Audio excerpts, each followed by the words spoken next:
ಏನು ಈ ದಿವಸ ಬೆಂಗಳೂರು ಹಾಲು ಒಕ್ಕೂಟದ ಇಡೀ ಇತಿಹಾಸ 1965ರಲ್ಲಿ ಪ್ರಾರಂಭ ಆದಂತಹ ನಮ್ಮ ಬೆಂಗಳೂರು ಸಹಕಾರಿ ಹಾಲು ಒಕ್ಕೂಟ ಈ ದಿವಸ ನಮ್ಮ ಅಧ್ಯಕ್ಷರಾದ ಸನ್ಮಾನ್ಯ ಡಿ.ಕೆ.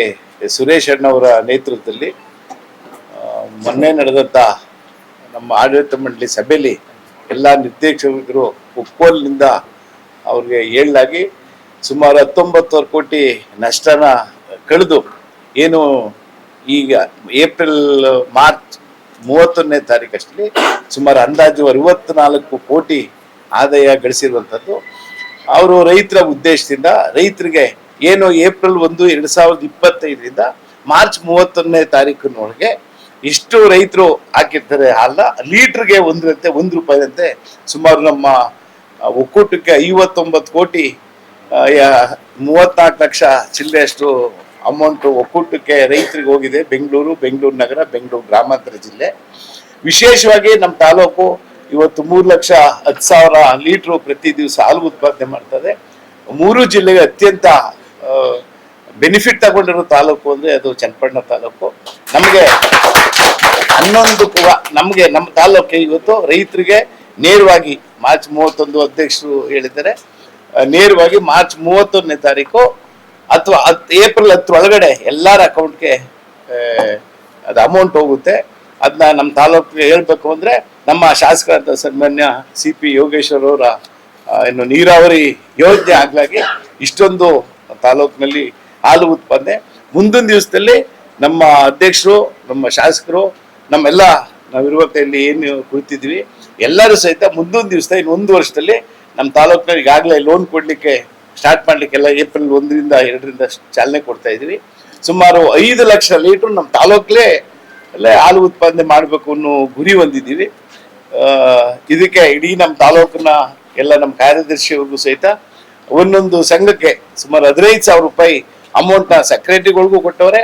ಅದಲ್ಲದೆ ಕಾಂಟ್ರಾಕ್ಟ್ ಲೇಬರ್ ಏನ್ ಕೆಲಸ ಮಾಡ್ತಾರೆ ಒಕ್ಕೂಟದಲ್ಲಿ 1,800 ಜನ, ಅವ್ರಿಗೂ ತಲಾ 5,000 ರೂಪಾಯಿ ನಂಗೆ ಕೊಟ್ಟು, ನಮ್ಮ ಅಧಿಕಾರಿಗಳು ಏನು ಒಕ್ಕೂಟದಲ್ಲಿ ಪರ್ಮನೆಂಟ್ ಅಧಿಕಾರಿ ಇದ್ದಾರೆ ಅವ್ರಿಗೆ 3 DA ಮಾಡಿ ಅದು ಒಂದು 5 ಕೋಟಿ ಕೊಟ್ಟು ಒಟ್ಟಿಗೆ ಸುಮಾರು 70 ಕೋಟಿಯಷ್ಟು ಹಣನ ಇವತ್ತು ಇಡೀ ಆದಾಯ ಬಂದದನ್ನ ಇಡೀ ಒಕ್ಕೂಟದ ಅಧಿಕಾರಿಗಳಿಗೆ, ಕಾರ್ಯದರ್ಶಿಗಳಿಗೆ ಮತ್ತೆ ಕಾಂಟ್ರಾಕ್ಟ್ ಲೇಬರ್ಗೆ ಎಲ್ಲರೂ ಹಂಚಿದ್ದಾರೆ.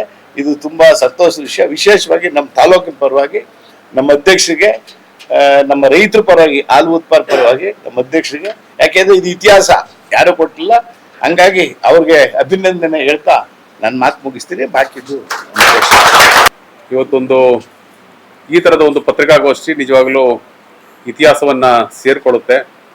ಯಾಕೆ ಅಂತ ಅಂದ್ರೆ ಹಾಲು ಉತ್ಪಾದಕರ ಏನು ಬಮೂಲಿದೆ, ಲಾಭನೇ ಇಲ್ಲ, ಯಾವಾಗಲೂ ನಷ್ಟದಲ್ಲೇ ಇರ್ತದೆ ಅಂತ ಅನ್ನೋದನ್ನ ಪ್ರತಿ ಸಾರಿನೂ ಕೂಡ ನಾವು ಪ್ರತಿ ವರ್ಷನೂ ಕೂಡ ಕೇಳ್ಕೊತಾ ಬರ್ತಾ ಇದ್ವಿ. ಸುಮಾರು 19 ಕೋಟಿ ನಷ್ಟದಲ್ಲಿರ್ತಕ್ಕಂಥ ಒಂದು ಸಂಸ್ಥೆಯನ್ನ ಸುಮಾರು 8-9 ತಿಂಗಳ 8ರಿಂದ 9 ತಿಂಗಳ ಈ ಆಡಳಿತ ಮಂಡಳಿ ಅಧಿಕಾರ ತಗೊಂಡು ನಮ್ಮ ಡಿ.ಕೆ. ಸುರೇಶ್ ಅವರ ನೇತೃತ್ವದಲ್ಲಿ ಸುಮಾರು 65 ಕೋಟಿಯಷ್ಟು ಲಾಭವನ್ನ ಮಾಡಿದ್ದಾರೆ. ಆ ಲಾಭವನ್ನ ಅವರೇ ಇಟ್ಕೋಬಹುದಾಗಿತ್ತು. ನಾವು ಕಟ್ಟಡ ಕಟ್ತೀವಿ ಅಥವಾ ಇನ್ನೇನೋ ಮಾಡ್ತೇವೆ, ಇನ್ನೇನೋ ಅಭಿವೃದ್ಧಿ ಮಾಡ್ತೇವೆ ಅಂತೇಳಿ ಅಷ್ಟು ಹಣವನ್ನ ಒಂದಷ್ಟು ಕೋಟಿ ಬಿಟ್ಟು ಇಟ್ಕೋಬಹುದಾಗಿತ್ತು. ಆದ್ರೆ ಸನ್ಮಾನ್ಯ ಅಧ್ಯಕ್ಷರು ಮತ್ತು ಆಡಳಿತ ಮಂಡಳಿ ಒಂದು ಅಭೂತಪೂರ್ವವಾದ ಒಂದು ನಿರ್ಧಾರವನ್ನು ತಗೊಂಡು ಏನ್ ಲಾಭ ಬಂದಿತ್ತು ಆ ಲಾಭವನ್ನ ಅಲ್ಲಿ ಕೆಲಸ ಮಾಡ್ತಕ್ಕಂಥ ಎಲ್ಲ ಸಿಬ್ಬಂದಿಗಳಿಗೆ, ಜೊತೆಗೆ ಹಾಲು ಉತ್ಪಾದನೆ ಮಾಡ್ತಕ್ಕಂಥ ರೈತರಿಗೆ ಕೂಡ ಏನ್ ಹಂಚಿದಾರಲ್ಲ, ಇದೊಂದು ಇತಿಹಾಸ ಮತ್ತು ಇದೊಂದು ಮಾದರಿ. ಈ ಒಂದು ಕಾರ್ಯ ಐ ಥಿಂಕ್ ನನಗನ್ನಿಸಿದಾಗೆ ನಾನು ಕೇಳಿಲ್ಲ.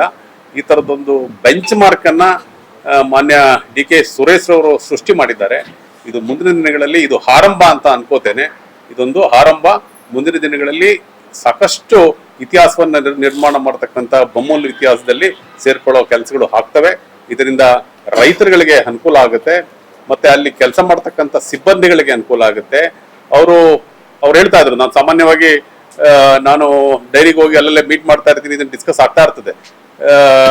ಆ ಅಧಿಕಾರ ತಗೊಳಕ್ಕಿಂತ ಮುಂಚೆ 2 ರೂಪಾಯಿ ನಾವು ಜಾಸ್ತಿ ಮಾಡ್ಬೇಕು ಅಂತೇಳಿ ನಿರ್ದೇಶಕರೆಲ್ಲ ಎಲ್ಲರೂ ಕೂಡ ಹೇಳ್ತಾ ಇದ್ರು. ಇಲ್ಲ ಸರ್, ಎಲ್ಲ ಲಾಸ್ ಆಗ್ಬಿಡುತ್ತೆ, ನಮಗೆ 2 ರೂಪಾಯಿ ಜಾಸ್ತಿ ಮಾಡೋಣ, ಉತ್ಪಾದಕರಿಗೆ 2 ರೂಪಾಯಿ ಜಾಸ್ತಿ ಮಾಡೋಣ ಅಂತೇಳಿ ಪ್ರೆಸರ್ ಮಾಡ್ತಾ ಇದ್ರು.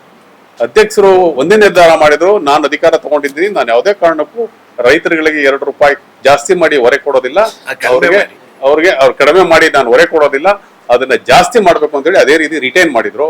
ಈಗ ಬಂದ ಲಾಭವನ್ನ ಬೋನಸ್ ರೂಪದಲ್ಲಿ ಪ್ರತಿ ರೈತರಿಗೂ ಕೂಡ, ಪ್ರತಿ ಹಾಲು ಉತ್ಪಾದಕರು ಕೂಡ ಹಂಚ್ತಾ ಇದ್ದಾರೆ. ನನಗನ್ನಿಸ್ದಂಗೆ ಪ್ರತಿ ಹಾಲು ಉತ್ಪಾದಕರು ಮಿನಿಮಮ್ 10,000ದಿಂದ 3 ಲಕ್ಷದವರೆಗೂ, 3 ಲಕ್ಷ ಅಲ್ಲ ಸರ್, 3 ಲಕ್ಷದವರೆಗೂ ಕೂಡ ಇವತ್ತು ಏಪ್ರಿಲ್ 1 ಅಥವಾ 10ನೇ ತಾರೀಕು ಒಳಗಡೆ ಅವ್ರ ಮನೆಗೆ ಹೋಗ್ತದೆ. ಇದೊಂದು ಇತಿಹಾಸ. ಈ ತರದ್ದು ಕಾರ್ಯ ಮುಂದಿನ ದಿನಗಳಲ್ಲಿ ಹೆಚ್ಚಾಗ್ಲಿ. ಮತ್ತೆ ಇವಾಗ ಏನು 3 ಲಕ್ಷ ಉತ್ಪಾದನೆ ಮಾಡ್ತಾ ಇದ್ದಾರೆ, ಅದು ಮುಂದಿನ ದಿನಗಳಲ್ಲಿ 5 ಲಕ್ಷ ನಮ್ಮ ಚನ್ನಪಟ್ಟಣ ತಾಲೂಕಿಂದ 5 ಲಕ್ಷ ಉತ್ಪಾದನೆ ಆಗಲಿ, ರೈತರಿಗೆ ಇದರಿಂದ ಉಪಯೋಗ ಆಗಲಿ. ನಮ್ಮ ಜಿಲ್ಲೆ ಸಿಲ್ಕ್ ಮತ್ತು ಮಿಲ್ಕ್ ಇಂದ ಸಾಕಷ್ಟು ಉಪಯೋಗವನ್ನು ಆಗ್ತಾ ಇದೆ. ಈ ಒಂದು ಅಭಿವೃದ್ಧಿ ಆಗಲಿ ಅಂತೇಳಿ ಎಲ್ಲ ನಿರ್ದೇಶಕ ಮಂಡಳಿಗೆ, ವಿಶೇಷವಾಗಿ ಅಧ್ಯಕ್ಷರಿಗೆ ನಮ್ಮ ಚನ್ನಪಟ್ಟಣ ತಾಲೂಕಿನ ಪರವಾಗಿ ಮತ್ತು ನಮ್ಮ ಬೆಂಗಳೂರು ದಕ್ಷಿಣ ಪರವಾಗಿ ನಾನು ತುಂಬ ಹೃದಯದ ಧನ್ಯವಾದಗಳನ್ನ ನಿಮ್ಮ ಮೂಲಕ ಹೇಳಲಿಕ್ಕೆ ಇಷ್ಟಪಡ್ತೇನೆ.